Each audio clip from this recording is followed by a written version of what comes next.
You're listening to Kayak Flyer with your host, Sean. This week we're brought to you by Tennessee Trailers, OutdoorAdventureTrailers.com, the best way to get your kayak to and from the water. Cutthroat Furled Leaders, the only leaders that I use. Cutthroat Furled Leaders are guaranteed to perform for whatever species of fish you're chasing. Check them out at cutthroatfurledleaders.com. Save 15% promo kayak. Stoneflynets.com, the very best in handcrafted and custom fishing nets made in the great state of Arkansas. Check out Stonefly Nets at stoneflynets.com.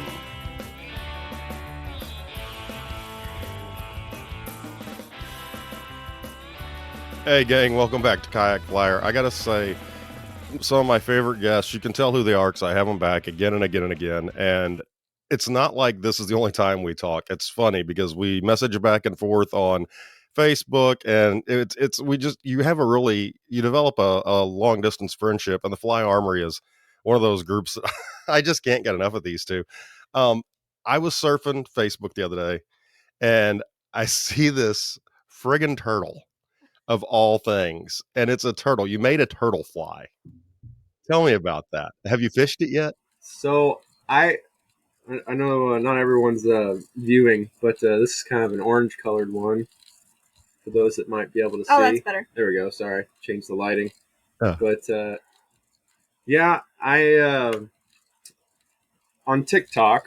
I know everyone has the most unique opinions about TikTok, but so there's a guy on there. He's like, I have a ton of turtles where I am and where I'm fishing, and the fish are eating them, and I want to match the hatch, but I can't find a turtle fly anywhere. And it's not what I really call a typical food source to emulate in the fly fishing world, to say the least. So I just sent him a message, and I was like, hey, I got some ideas. I'll see what I can come up with. He's like, awesome, I'm excited. And it took me about a week and a half between work and everything else going on to, I got to play with this idea a little bit, and nope, that one didn't work. Got to play with this other idea. Oh, that covers up too much hook shank. Because he also wanted it weedless, so that added some restrictions of capability in there. So I eventually came up with something. Oh, okay. Yeah. I eventually came up with something, and when he saw the swim test video, I tagged him in the swim test video I did of it. He's just like, take my money. It's like, take my money. I need that thing. So we sent it to him. He started. Well, we sent it to him, and he started fishing with it. And oh my goodness, he said, I am scared to fish with it because I'm catching so many fish with this fly. I don't want to lose it. You're kidding me. Mm-mm. It was. That is amazing. Yeah. So I was like, all right. He's like, okay, I need a dozen more. I was just like, oh, okay. All right. Just like, yeah, send me a dozen more, different colors. You know what you're doing. Go ahead. And I was just like, oh, okay. All right. So I've been tying turtles for like the past week when I can. So how much deer hair is on that thing? There's a little bit of deer hair. The whole back is deer hair. What, we're through 2 patches? Yeah. 3 patches? I've eaten up a lot. So you have the body hair, and usually you have the body hair in 2 different types. You have the belly and the body. Mm-hmm. And the belly hair patches is not what I've really been trying to use, because you'd burn up through so much of that. So I've gone through 2 strips of deer hair, those long ones that are almost a foot long. I've had some that have been sitting around for a while. They've been just kind of slowly getting worked on, but these turtle flies kind of put them in their grave. Yeah, I would definitely say. So, have you gotten a chance to fish it? I other than to like just go out, cast it, and do a swim test on it. That's all I've had. I mean, okay. Yeah. We've also been so dry down here where we're at. It's been horribly dry. Yeah. But after he saw it, and there's just like a dozen more, and I was like, well, I'm not going to be fishing a whole lot here at the Yeah. moment. I'm going to be tying, so I've Yeah. been tying I wonder, turtles and I turtles. wonder what those would do for big browns. I I'm going to do some experimenting here when I get a chance finally, but yeah, I might go down to Taneycomo at night and Yeah. work a turtle fly and see if anything really despises it. But Yeah. I mean, and it's really funny. I mean, you really do a great job with deer hair, I and you guys raise the quail, so it's sort of like you've got it all covered there. But I saw that fly and I was like, oh, you got to be kidding me. I'm like, this is nuts. And then to hear that the guy is just slamming them with it, that's amazing. What's he catching? Bass, I guess. yeah, he's got a lake where he's at, some farm ponds, and some other rivers that he fishes a lot. He's out in Delaware, is where Okay. he's at, or at least that's what his handle is. But I'm pretty sure he's Delaware. I was trying to look up his name. I can't think of his name. I can't remember his name, but his handle on social media is Flyfish Delaware, Okay. and Yeah. he's just been having a good time with that turtle fly. He's just it's like I love it. I can't wait to get the rest of them. So Yeah. And that's something that I mean, who would have thought? Honestly, who would have just thought about a turtle fly? I I mean, I never would have thought of it. Oh, Randall. is it Randall? Randall Betts. Okay. But I've only seen a few. I've seen a very few. The one that sticks out in particular that I've seen was Pat Cohen. Pat Cohen did a deer hair turtle, and I kind of emulated that layout with the shank and the shank up front. I think he did his on a hook and a shank, maybe. I'm not 100% sure. I've never seen one of his in person, but Yeah. I know his are completely deer hair. And I went a different route because I wanted the fly to sit a little bit lower in the water because turtles aren't like floating on Right. top. They're kind of in there. And Yeah. so I added like egg yarn and some different mop legs and stuff like that. So it's a bit different. It Are you going to articulate that thing? it's got a hook in the back end with the tail. Yeah. This is on a shank and then the head's on a shank. So it's articulated. It's already it's already articulated then. Yeah. Yep. So that's got to have a crazy movement in the water.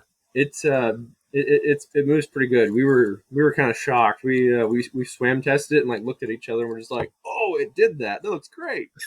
And I had my GoPro on underwater, my phone above water. Like I was like, oh my god, did you just see that? yeah, Did you see how good that just looked? yeah. So I take it you're going to be tying those at Salbug? I might. If anything, I'll at least have some with me. So Yeah, we'll definitely. We see. went to the was it Branson? I think they changed the name of it.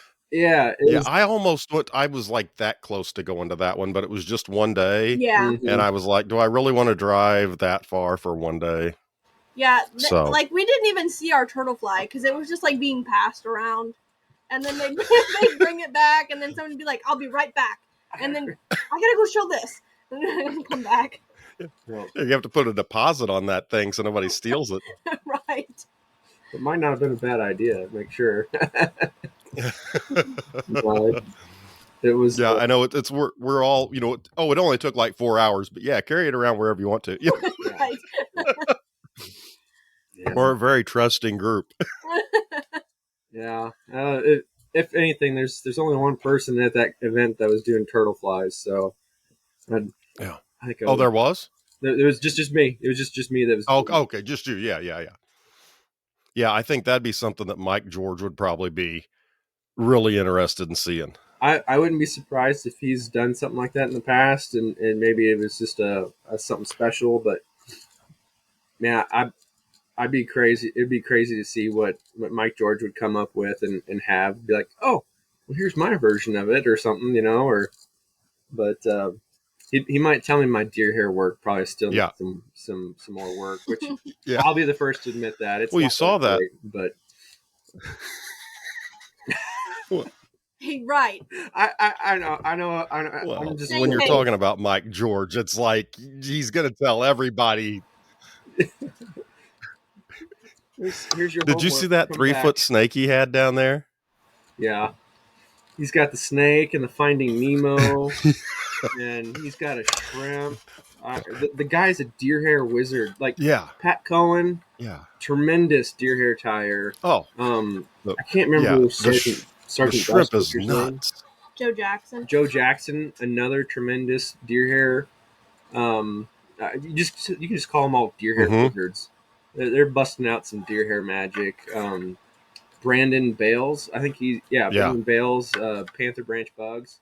He is amazing with deer hair as well. There's some guys that just have some really special talent with deer hair. It's impressive.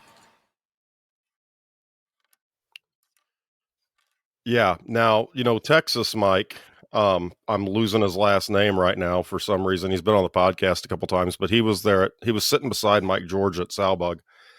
He buys was it a 6-ounce egg sinker and puts a hole in it and then cuts it in half. And when he's spinning hair, that holds the weight down so he can move his hands. A friggin' brilliant idea, you know, and that helps with the deer hair. So that's something to think about, man. I mean, if you're really going to go after it, I know Mike George doesn't do it, but Texas Mike does that when he's spinning his hair. Yeah. And they have two totally different styles on how they spin them, which is really neat to sit and watch the two talk. Yeah. Yeah.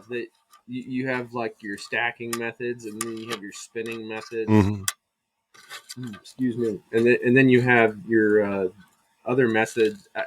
There's some different ones where you like slide the loop on the deer hair, and then it just, when you naturally tighten it, it just stays in place versus just setting it there, putting a few thread wraps and just cinching it down.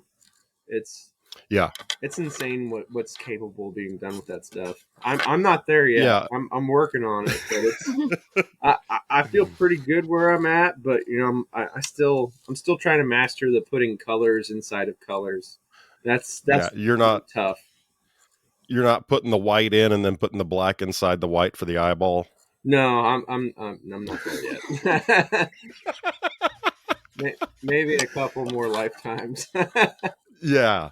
I mean, a guy could spend, just like working with certain feathers, a guy could spend his lifetime just tying with one material. Oh, yeah. And, never really master it because there's just so many little things that come in there and that work in that. And it's totally wild.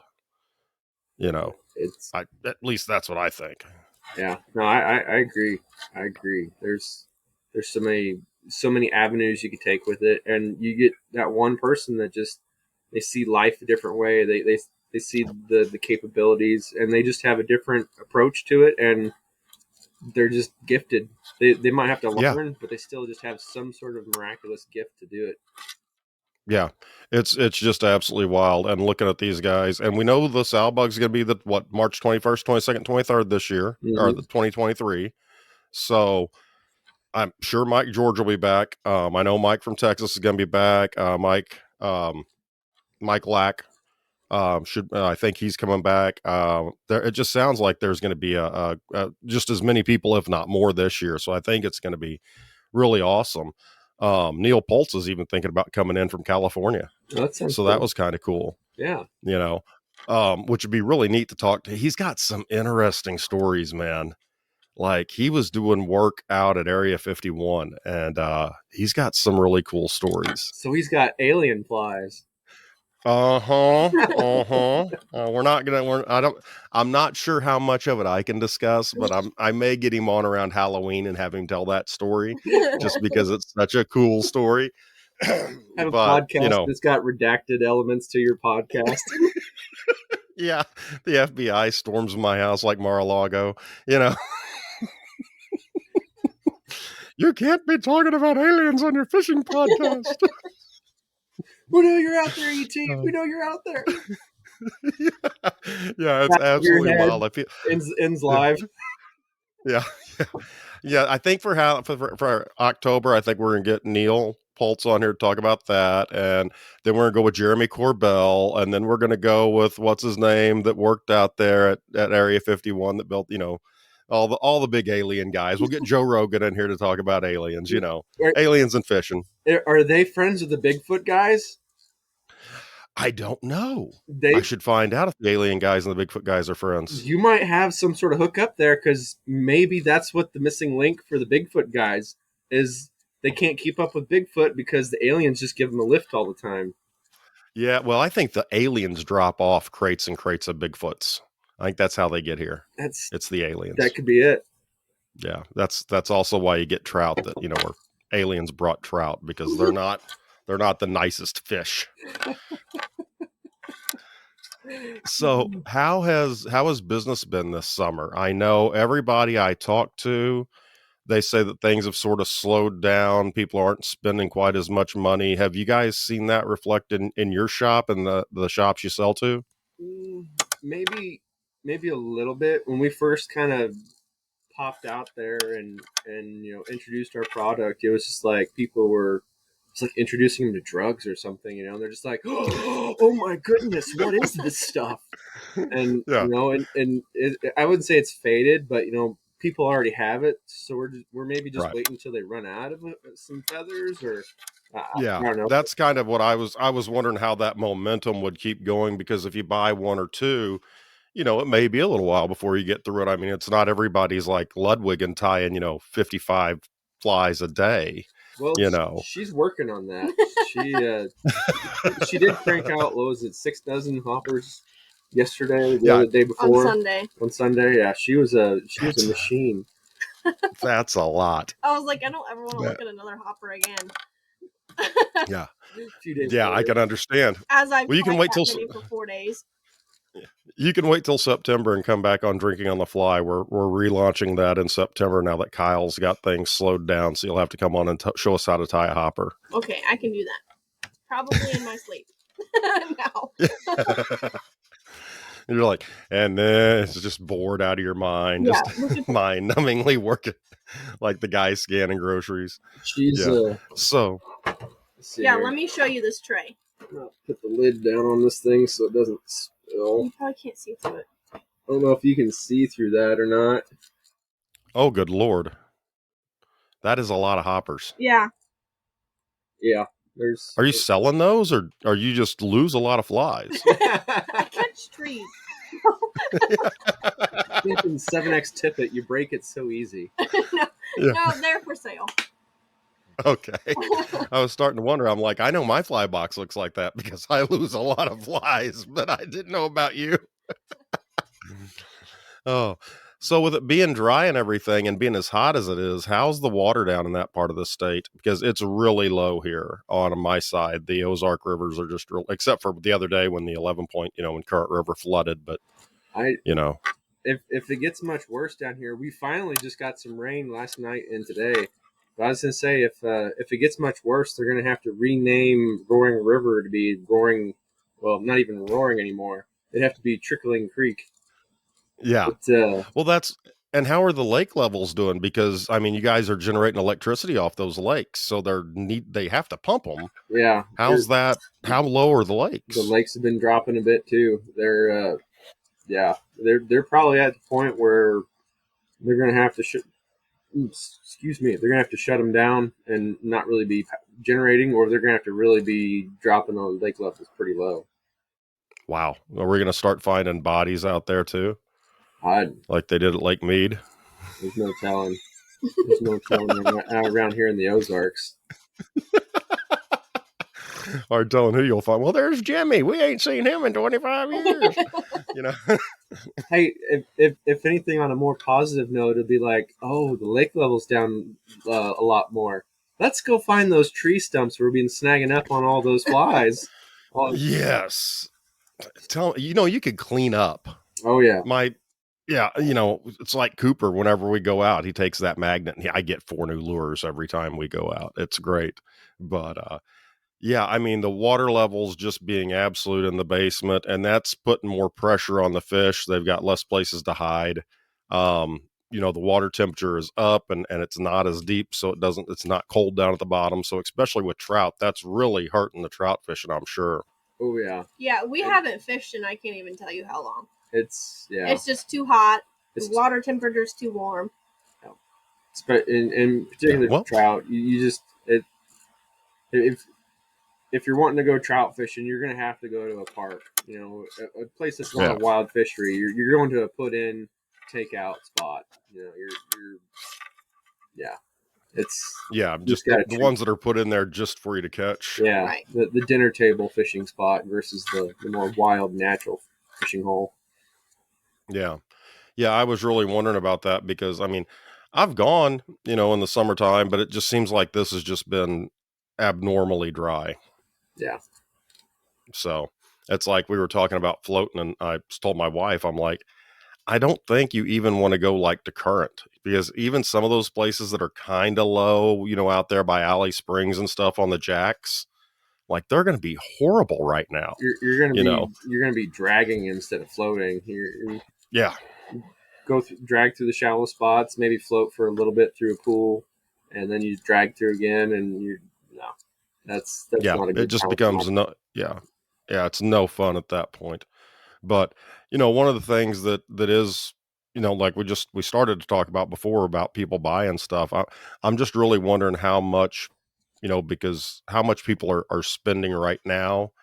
And I'm also wondering just how much of it has to do, because I know I mainly buy my fly tying supplies in the wintertime because that's when I'm tying the most. Mm-hmm. And so I didn't know if there was some kind of seasonal effect and then people not wanting to come off money. If we have any predictions about any of this. I I think we've been doing pretty good. We were kind of laying a little low after a few of the shows. Our inventory kind of got a little diminished, so we kind of weren't pushing it as hard. Kind of the nice thing being as small as we are, if it's like, oh, we need to back off, we can back off. We're not a big Yeah. element. We don't supply a lot of shops. We're in 7 different fly shops, but we can keep up with the fly shops that we're in, and Right. we haven't been getting overwhelmed. I still the biggest fly shop that we're pushing inventory and product through is Tim's Fly Shop down here in Roaring River. He Right. he's been wheeling and dealing with quail left and right. It's been awesome. He's been a great supporter. Yeah. Have you talked with Dally or Natural State or anybody down there around Cotter since Um, we, going to those shows and whatnot? we did sell some stuff to Natural State. That was like a long That's time ago, though. Yeah, that's been a while. I think it was kind of more of a specialty order, or someone was looking for something and they just kind of got a hold of us and got it. But they've done business with us. We're going to be approaching Dally's because we had talked to them. Our booth was right next to them at Salbug Yeah. last year. Yeah. That's why I was wondering. Yeah, we were kind of talking about that, and it's like, well, we need to get back on that one because after Salbug, we went to we had Tri Lakes Fly Fishing Show. We had the Yeah. That was up by Kansas City, right? halfway between Springfield and Kansas City and Clinton. Yeah. And Yeah. Let's see, what else did we have? the smallmouth rendezvous. Smallmouth rendezvous, and we've had a few orders here and there between those. Mhm. So we were just like, well, we need to wait a little bit, get our inventory built back up again, and then we're gonna hit the shops up again. But Oh, yeah. we're gonna be sitting Yeah. really good for here for a little bit. We just hatched out about 600 quail. Yeah. Oh, that's nice. yeah, That's got to be fun. it's. I mean, yeah. now are you having to bring them? Surely you're not having to put them in like your garage under a heat lamp or anything this time of year. No, They're on my mom's back porch. Oh my Lord.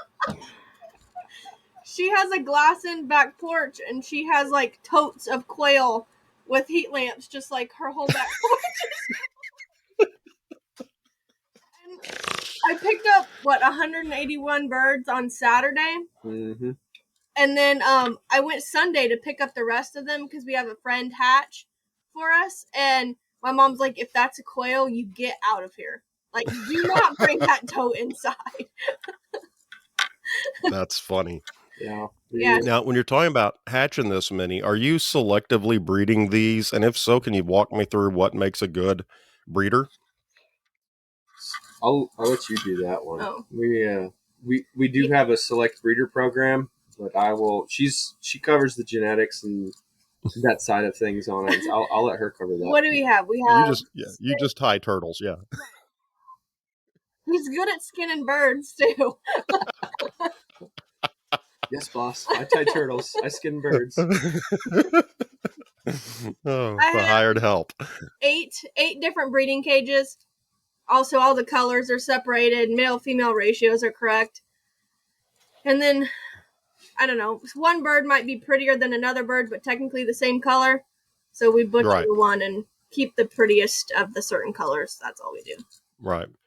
And then are you checking for like the stiffness and how pliable they are? Is it sort of like a chicken where they can really be a wide variation in how easy they are to tie with a feather? Yeah, and like the age also matters of when you butcher because, the older they get, their feathers aren't as good once they get super old. So, Yeah, but yeah. yeah.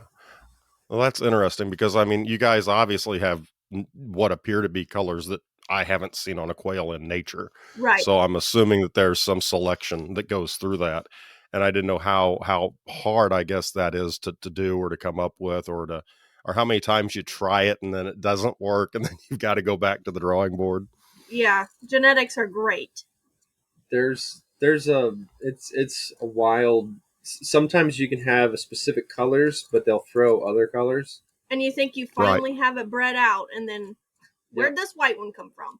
Yeah. Right. It should be an all brown, but it has a white chest on it. We're like, well, we don't have any more of those that should be passing on those genetics. So what's going on here? And so there's some of those things that's just the whole breeding of the species and all the different colors of the birds. They've been mixed and thrown together, this, that, and the other for so long.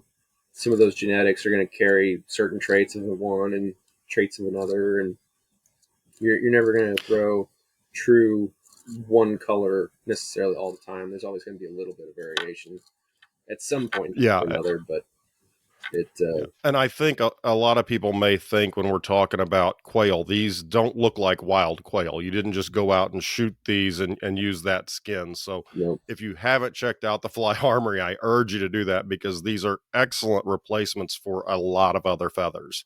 And they're a heck of a lot cheaper than a lot of other feathers and look absolutely beautiful. Because you can use them for damn near any bug, Yeah. You don't have the giant like 10-inch schlappen, but I mean, other than that, I mean, it's a great looking feather. Yep. Anything from a soft hackle to a collared nymph. You could be tying Euro nymphs and just pluck some fibers off of a feather. There's your tail.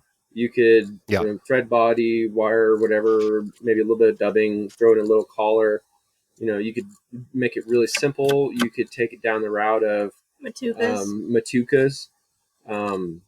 You can game changers. Game changers. There's so many things. Game changers, definitely. I've been these are beautiful for game changers. Yeah, it really does. It opens up so many possibilities. It's only limited to the tire. Yeah. I mean, it's a great product, and I'm floored. Because I was sort of like, quail, I don't know. Sticking with the partridge and you got your pheasant tail and you got this and you got that, and you're sort of in that zone. And, I think fly fishing, we get into a rut where we're comfortable. We know what we need to buy, what brand we need to buy from what supplier and what color to get what it is that we're trying to tie.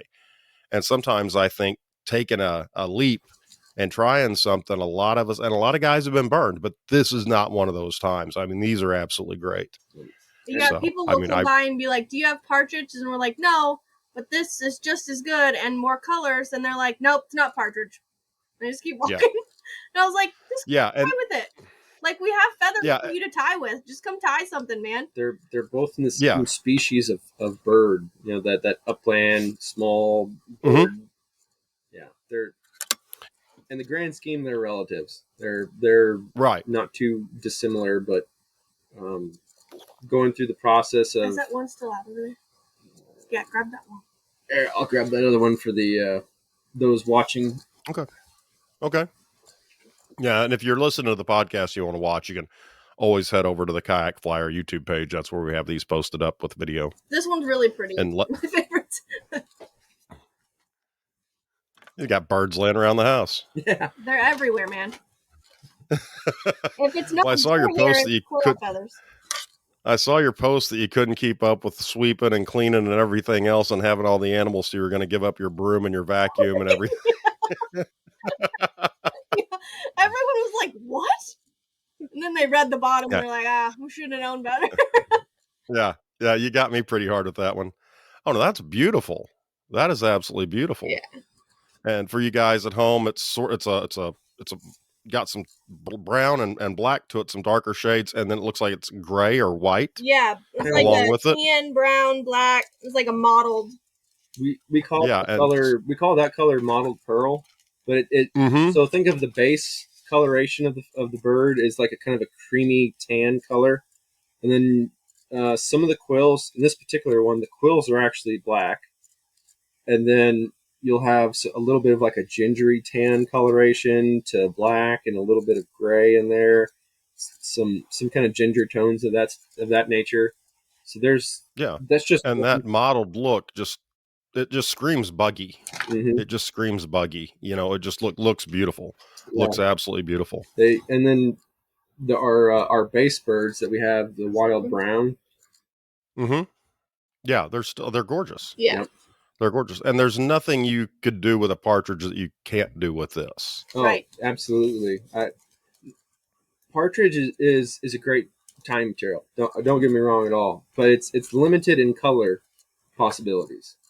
Mm-hmm. That's the one thing. I mean, you start getting into some of your other different types of partridge, but like ptarmigan, they can go white naturally when there's snow, but they don't necessarily all go fully white. But Right. our quail, we have white ones, we have brown ones, we have golden colored ones, Tan, ginger, tans, silver. gingers, silvers, mottled silvers, really light cream colored with ginger bar marks on them. Those ones are very pretty. We finally have uh, that one color, the rusty brown. Yeah, we have that rusty brown, and it looks like crawdad color. That's Oh, nice. That one's new. That one's newer. We finally got those, and we're getting enough of them that we're going to have birds of those colors to sell Yeah. in the near Now and that would be future. slick. And one of the things that I saw that I've started tying is like a size 10 crawdad, Mm-hmm. and using a little piece of zonker for the claws, and then your feathers wrapped around, and then just a piece of bug back from Flat Tire's Dungeon, the mini bug back, and hit it with a little bit of resin. Mm-hmm. And then, and because you got the lead eyes underneath it, so the hook's up, and it looks great. And those feathers just move underneath it so beautifully. So I can only imagine with that specific color, I think that's just going to be a home run for anybody who fishes crawfish. Oh yeah. I mean, I can see it in my head now. It sounds amazing. So, and that's a lot. A lot of guys are moving to crawfish patterns because they're so effective now. They're starting to fish more warm water. Mm-hmm. Yeah, it's so we're trying to have more colors to fill more potential needs and uses and things of that nature. We're trying to establish what we have, trying to build up more inventory, and we're looking at new options. But we're getting pretty close to, I think, exhausting all of the Coturnix quail colors. Yeah. For the most part, we pretty much have most all of them, or at least the closest variations of them. For you might have one that's a little bit more of a cream, and then the next one's a little bit more of a ginger. Mm-hmm. There's a lot of subtle variations in some of them, but for the most part, we pretty much have all the colors of the birds that you can get dialed in. And we're moving into other birds. We have guineas, we have turkeys, we have 4 different colors of turkeys now. Black slates, the Narragansetts, the Bourbon red, bourbon reds, Royal and palm. the royal palms. So we're going to Wow, have, I didn't even know turkeys came in that many different colors. and there's more. They're gorgeous. I'm pretty excited about those tail feathers. Oh yeah, those things are going to be amazing. Now the guineas. Now, where I'm from, everybody has a yard full of guineas because ticks are horrible, and so you have a Himalayan guinea every once in a while on account of Himalayan on the road. But I mean, guineas are very, very popular. What are you doing with the guineas? Talk me through that because now I'm really, really curious. Um, I'm letting them grow up to a certain size, and I'm turning them into tying material. But are you? We pelt But I mean, we pelted it you're out just not like the quail. Yep. okay, and you're there's not a real you can't. Are you going to try to breed those into different colors or? There are different colors that you can get a hold of, but we, there's a there's some kind of lavender. It's kind of like a gray color. We Mm-hmm. don't have those ones, I don't think. We just have one. We have one that's kind of a partial of that color. Then we have one that's a mixed. I think it's one of the white ones with those lavenders. It's like a really off, dirty white color. We are gonna have white ones though too. But we're gonna, someone's hatching those for eggs for me now. Yeah, we're gonna have some white guineas, and we're gonna have the original standard color of guinea, that black feather with the white spots on it. That's Right. That's kind of the most sought after that we know of. But we're gonna experiment with white guineas because I don't think I've really seen a lot of that out there as a tying material option. And I haven't. And I've wondered before. I'm like, could it be done? Just because you see so many of them around here. And I don't know if they're that prevalent in your part of the state, if people have a bunch of yard guineas. there's a, Is that something you guys? yeah, Okay. a lot of these country farms out here, they'll have them, and some of them would be wow, just get rid of them. They're noisy. They're pain. Yeah, that's what you always hear is they're noisy and they crap everywhere. And it's like you either have to have them or you're out there mowing the back 40, when a quarter of an inch off the ground to keep Right. the bugs away. Yeah, they're So they are. I know everyone says they think peacocks or some of the other birds are probably the most obnoxious bird. I think guineas are hands down the most yeah, obnoxious bird. They're pretty awful. They make the most amount of noise, and they hold it. It's for how long they will make the noise. A peacock yeah. just has the Oh yeah. little ups and downs, and then they're done for a little while. These things, Right. they'll sit there for hours making noise, and you're just like, I'm either gonna have to shoot myself or a bird because I can't handle this. Yeah. And then they finally quiet, and you're just like, okay, I can calm down. Yeah, They and start up again. they get each other going. They do. They do. I don't know how they. It's not just one. Yeah, it's not just one. They get each other going really bad. Yeah. Mm-hmm. Yep. They rile each other up. Something fierce. Yeah. And then how, maybe for some of the folks that don't know guineas, can you describe what the feathers like and some uses lengthwise, what you would do ideally with guinea feathers? Um, I'll say traditionally, I think the most common use for guinea is in a lot of your salmon, steelhead, and spay style flies. Um, that's where it really comes into play because of the color variations and variants. So if think of just have a feather in front of you, it's all black, and then you take a marker that's a nice big Sharpie marker, and you put white dots on that black feather. That's what a guinea feather looks like. It just has these really interesting white spots all over the feather, and with a black background. But and when they're dyed, those white spots will take on all those different dyed colors, and it gives you so much potential for all sorts of things like that. We're not getting into dyeing, at least not yet.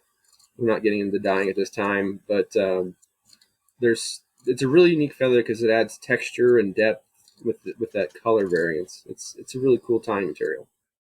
Yeah, I would think a feather game changer with that variation in color would that white and black. I think that would be a game changer. Ha ha. You know. Look at me. Ha ha ha. But I think they would look really good because it'll have that sort of mottled look. It's going to look more natural. There's no straight lines on it. It's not all one color. It does have that maybe you dyed it like a brown and then you got that sort of sculpinish, color to it. I think you could really do amazing things with that feather. Yep. That's it. It'd be really unique if you could get more of the guinea feathers in some different background colors, like say a white spots on brown. And if you went in Right. there and could dye that and get just the white ones to get kind of an olive color, that could be really fun to play with. But it's pretty much a black for the most part is your background on the white spotted feathers. For the most part, Yeah. you might get a gray, maybe like a really kind of light gray with white spots on it, but Yeah. it's a You know, I don't have a problem with colors. I mean, I was always one of these guys. I always did the gaudy, far out, you know, hot pink, chartreuse, those kinds of flies. And the more and more and more I tie, the more and more I start leaning back into those natural colors of your black, brown, white, gray. And so either way, I think you've olive. I think you've got a, you know, I think it'll work great. I I do a lot of natural colors in my fishing. There's certain scenarios where those gaudy colors like pink, Hmm. fluorescent blue, chartreuse, those come into to play. Even with pink in particular, like when you come into winter, a lot of your Yeah. shad in particular take on a pink colored hue to them. So there are times where some of those colors do have a natural role, but there's also different water clarity scenarios, and it's just different. It just stands Hmm. out. It doesn't look natural, and fish just the only way they have to get something out of their area is to eat it. So Right. this is Yeah. annoying. Get out of here. Yeah. It's the old taste test factor, you know. And I don't know, crappie, it seems like every crappie jig I've ever tied is either chartreuse and pink, you know. And so I don't know how many folks crappie fish with a fly rod. I mean, a crappie rod is similar to a fly rod, I guess, but I take the fly rod for crappie all the time just because it's fun and they're a fun fish to catch. But yeah, those gaudy colors for those, but you know, your natural colors for your bass. And I know a lot of guys use gaudy colors for bass, but bass are really about the movement, you Hmm. know. So that helps a lot, but that's why those feather game changers just do such a great job because they just pulsate so well through the water, Yep. in That my opinion. that addition So, of it having that serpentine movement of how when fish mhm. actually swim, they have that serpentine wiggle and swim to them. It's different than most things. I mean, you got dragon tails and some other things that can emulate that to a degree, but when it gets down to it, just it's a really unique pattern, and the different ways you can go with pattern per material is very really cool as well. Yeah, those dragon tails and stuff, they're kind of neat if you put them on a jig head and put some really messy rubber leg mix dubbing like you get like I can't remember if it's the NK dubbing or whatever, but you put that on there and then you put floatant on the tip of the dragon tail and you Hmm. just fish it like a worm. Yep. Just toss it out there on a 6 weight and wait for the bass to come by and snag it. You know, that's really an interesting way to spend the day. It's like the best of both worlds. You're bass fishing with soft plastics, but you're fly fishing with with an actual fly. So many people take fly fishing to really and only a niche element where it's just dry fly fishing, or I'm just going Yeah. to go nymphing for trout or dry fly fishing for trout. And there's some people that they understand you can go and fish for anything, or they enjoy that element, but there's such a dogma of fly fishing that's just trout only. And it's so fun to break that barrier and go fishing for carp or for bass Hmm. or for crappie, or you go fishing for gar or bowfin, snakehead. I mean, you Yeah. just keep going on and on. Then go out in the saltwater, and the list gets even bigger. Oh yeah. Yeah. I mean, you can get anything. I mean, it's just a matter of how you're doing your presentation. If you can catch it on a rod, I've caught catfish on a fly rod. Oh yeah. You know, it's you can catch anything you want. It's just a matter of how you go about it. But I will say this, as somebody who has done this, I know it's cheating and it's not fly fishing when you put a power bait worm on a hook and use a fly rod. That is cheating. A squirmy wormy's fine, but like the guy who got the Missouri record, who was using a little bitty hook and a power bait worm on a fly rod and got the state fly rod record. Oh boy. That's I'm going hard in the paint on that one. That's cheating because I've done it. I wasn't proud of myself, but it was a bad day and my friends were making fun of me, you know. But I don't think that's fly fishing. That's where I draw the line. A chomper for bass is fine, but for trout, no. Hey, if you can throw it on a fly rod, I mean, go for it. Whatever floats your boat is where I'm at with that anymore. Yeah. Well, I got in trouble for using the Berkeley worms when I tied my squirmy worms. I figured that was the best squirmy worm material there was, and I got yelled at. So I'm going to pass that along with everybody else. Yeah. Everybody else is at home going, "Oh, I never thought about that. It's a fly." Yeah, go get your Berkeley power bait worms, folks. Tie you a squirmy worm with it. Thank me later. Yeah. That's that's where I'm at in life, man. You can tell I'm getting old. Sometimes I'm it's pushing. a bad day, and you just have to go there to make it not a bad day. I'm pushing 50. I don't know how many fish I got left in me, so I'm catching every one of them I can. We had a really rough fishing trip this summer. We were out striper fishing, and it was hot as it was brutal hot. We went fishing for a week, and you could see stripers, but you couldn't catch them. Yeah. So we ended up just like, all right, well, this striper trip has turned into a bluegill trip. Yeah. I was like, there you go. He was like, "What rod are you taking today?" I was like, "My 3-weight." Yeah. He's like, "Why?" I was like, "Cause I'm gonna use this little mop fly right here, and I'm gonna catch fish all day long." Yeah. They may only be as big as my palm, but I'm gonna catch fish. Yep. Sometimes you got to do that. Yeah, I was at my wit's end. I'm like, I'm not going another day without catching fish.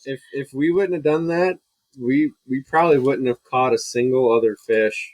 If we would have just focused on striper fishing, we might have maybe picked up a smallmouth here or there. But in the grand scheme of it, if we wouldn't have changed games, it would have been an absolute an absolute brutal trip.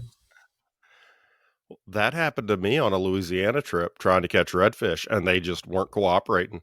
And if it hadn't been for those little, what do they call them, sand trout or whatever, if it hadn't been for those, I wouldn't have caught anything. Well, those and the sail cats, those things are horrible. But yeah, I mean, those were like the only two things that were biting and all of us were having the same problem. It was like none of us were catching anything. And it's like, was there a cold front that had just come through? What had happened? Because, it was, nice place to go fishing, blah, blah, blah. And we've been down there since and done well, but it was like, if you didn't just switch over and go after those little ones, you were just standing there holding your rod. Yeah. Yeah. And unfortunately, those days do happen. You just hate to take off a week or take off for 3 or 4 days and drive, 100 miles or more. And you get there and then it's just that's rough. That causes day drinking. It was pretty awful. Yeah. It takes you to a dark place. Yeah. Everyone, when I got back to work, they're like, "How's your fishing trip?" I was like, I don't want to talk about it. Day 1, I had a flat tire. Day 2, I broke my kayak. Day 3, I broke my paddle. And I was like, and we don't need to talk about any of those other days. I was just like done. Yeah. Yeah, that's, and that's the thing is, but you weren't at work. So, the lake has no shade. That's true. Yeah. So I am thinking of making for my kayak, and I'm going to put it into the tracks. I'm going to 3D print this out. I'm going to print out a holder that goes into those tracks, and I'm going to put a sheet of cloth above me on my kayak. Now I'll have to sidearm cast, but I'll have shade. Yeah. Or you rig something up to where it's one arm. Yeah. It comes up on one arm and then gives you like a loop of shade over you, so you have that whole side unhindered with swing arms and everything. That's a good idea too. We may have to talk about this. This could be a game-changing revolution for kayak fishers. We could actually go back to wearing short sleeves, so we're not just burned to a crisp when we come off the lake. Have shade, keep our drinks cold in the cooler longer. I'm telling you, this is a $1 million idea right here, and you guys heard it first, right here on the show. And I promise, if I become a millionaire, I'll hire a better host to keep running the show so you guys don't run out. That's my promise to you. I'll have Joe Rogan come in and do kayak flyer. That would be funny. Oh man, yeah, that guy getting into the fly fishing scene. But how did you feel about catching that fish? Well, But have you ever caught a fish on MDMA? I'm telling you, man, it wasn't the biggest fish, but it looked like it. it blew my mind. Oh, Oh, yeah. Last week we had the guy talking about mushrooms. Now we're talking about Joe Rogan. We may have to put a explicit lyrics on this podcast. Oh, well, guys, this has been great. Anything else new or exciting we need to watch for? And go ahead and throw out all your socials. So I think that people should know you by now. The Fly Armory. You're on Instagram, Facebook, and you're on Twitter. I think you're on Twitter because I don't twit. TikTok. TikTok, not Twitter. TikTok. Yeah. We don't have a Twitter. New news out there. We have a website finally. Oh, good deal. What is it? Yesterday. Yep. She logged some time on the computer and got that thing all whipped up and looking nice. We're so we are the Fly Armory, but the website is flyarmory.com. That is our website. We otherwise on the rest of our social media we are the Fly Armory, whether it's TikTok, Instagram, Facebook. But yeah, we now have the website up. We're gonna still be working on it more, but it's anything like that. It's a work in progress. You get something, and you still got to keep going. And it just stays. Yeah, it stays in maintenance phase. It's never done. It's if you haven't updated your website today, it's out of date. Exactly. It's one of those. You've got to constantly be putting new pictures up. You've got to constantly be showing flies that can be tied. You got to get people to send you pictures of flies they tied and what they used with it. You've got to make that thing a living. With so much media that we have out there today, like you said, with the TikTok and the Instagram especially, if people are going to go to a web page, it has to offer them something really good all the time. Yep. And we have at least that's my opinion. We have all of our social media connected into our website as well. It even has our YouTube page as well. We're going to be trying to do more tying videos on our YouTube page. So we're going to be trying to incorporate more content, more stuff, and just keep expanding and keep moving forward. Yeah, well, definitely. Like I said, Kyle and I were talking. We've been talking for the past 3 weeks about getting the show back up and running. He thinks mid-September he'll be able to go ahead and pull the trigger on that. And I think he's going to wind up building a website or something where he might be, I may be speaking out of turn, but I think he's going to be starting to sell some of his flies instead of just taking orders. So that would be really cool. We can have you guys on then to talk about some flies and to show us some of your favorite flies with that, and then maybe make a material list and put on the website so people can just hop over and get the materials of what feathers you had whenever you're tying it and the variations. So there are some neat things we can probably do with that would really get the listeners a little bit more involved to see what it is. I think that's one thing that Kyle and I have talked about doing, is trying to find something that we could put up a materials list. So when you go to the description, it's so easy with fly fish food to click the button and you get the fly, you get all the materials. Yep. And I think that has caused a lot of buying that was unnecessary, because you already had it, but you don't remember exactly what size it was. So you just click it anyway. At least it has for me. So yeah. Yeah, duh. So that, I think that'll really be a neat thing. And I'd love to be able, when we use your products, to have your website there so people can go look at them. Yeah, we're planning on having all of our quail on there. We're going to get really good pictures of everything.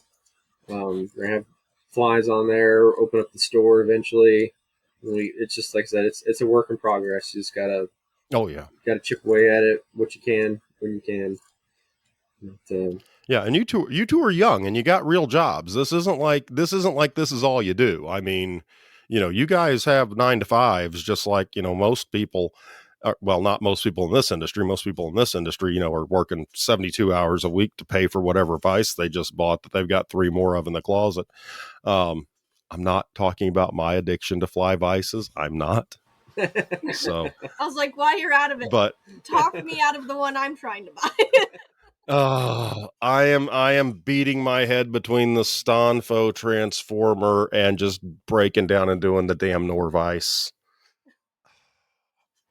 Help me. And that's a tough one. They both have a lot of Yeah. different features. Yeah. And Yeah, I know. that'd be one of those ones you just got to tie on it.